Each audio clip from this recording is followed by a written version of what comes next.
গতকাল বুধবার সন্ধ্যায় ঢাকার গুলশান শুটিং ক্লাবে দম সিনেমার মহরত অনুষ্ঠিত হয়। সেখানে দম সিনেমার প্রস্তুতি ও বিভিন্ন দিক নিয়ে কথা বলেন নির্মাতা রেদওয়ান রনি থেকে অভিনেতা আফরান নিশু, চঞ্চল চৌধুরী সহ কলাকুশলীরা। মহরতে নিশুর নায়িকা হিসেবে পূজা চেরির নাম ঘোষণা করা হয়। অনুষ্ঠান শেষে সংবাদ মাধ্যমের সঙ্গে কথা বলেন নিশু।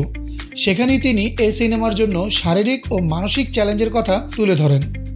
দম সিনেমার জন্য এক বিশাল চ্যালেঞ্জ মোকাবেলা করতে যাচ্ছে আফরান নিশু। পরিচালক রেদওয়ান রনির নির্দেশ অনুযায়ী তাকে ওজন কমিয়ে নামাতে হচ্ছে ৭৫ কেজিতে। নিশু জানান, দ্বিতীয় সিনেমা দাগিতে তার ওজন ছিল ৯৫ থেকে ৯৭ কেজি, আর এখন তিনি আছেন ৮৩ কেজিতে, অর্থাৎ ইতিমধ্যেই ১২ কেজি ওজন কমেছে। নিশু বলেন, ১ মাসে বা ১.৫ মাসে টোটাল ড্রাফট রেডি হওয়ার পর এই ১ মাসে এই ২০ কেজির যে ধকলটা, এটা কোনো হিউম্যান পসিবল না। এই ওজন কমানোর পেছনেও মানসিক সংযোগ দরকার বলে তিনি মনে করেন। শুধু ওজন কমানো নয়, শুটিংয়ের স্থান এবং পরিবেশও অত্যন্ত কঠিন।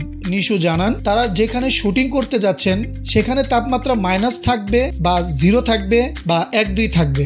এই চরম আবহাওয়ার সঙ্গে মানিয়ে নিতে হচ্ছে। তিনি বলেন, আমরা আসলে জানি না যে এই আবহাওয়ার সঙ্গে দম দেখিয়ে টিকতে পারবো নাকি অসুস্থ হয়ে যাব। তাই আমাদের এখানে কোনো ব্যাকআপ প্ল্যান নেই।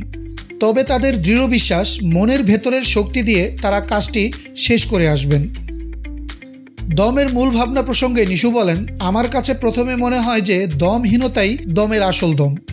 তিনি আরও স্পষ্ট করে বলেন যে এটি শুধু শারীরিক ক্ষমতার বিষয় নয়, বরং মানসিক এফোর্টটাই সবচেয়ে বড় এফোর্ট। তার মধ্যে টিমের শারীরিক দক্ষতা বা এফোর্টনেস মূলত সেই মানসিক শক্তি থেকেই ছড়াবে। তিনি এটিকে বাংলাদেশের সিনেমা ইন্ডাস্ট্রিতে দেখা এক অভূতপূর্ব গল্প নির্ভর ছবি হিসেবে বর্ণনা করেছেন।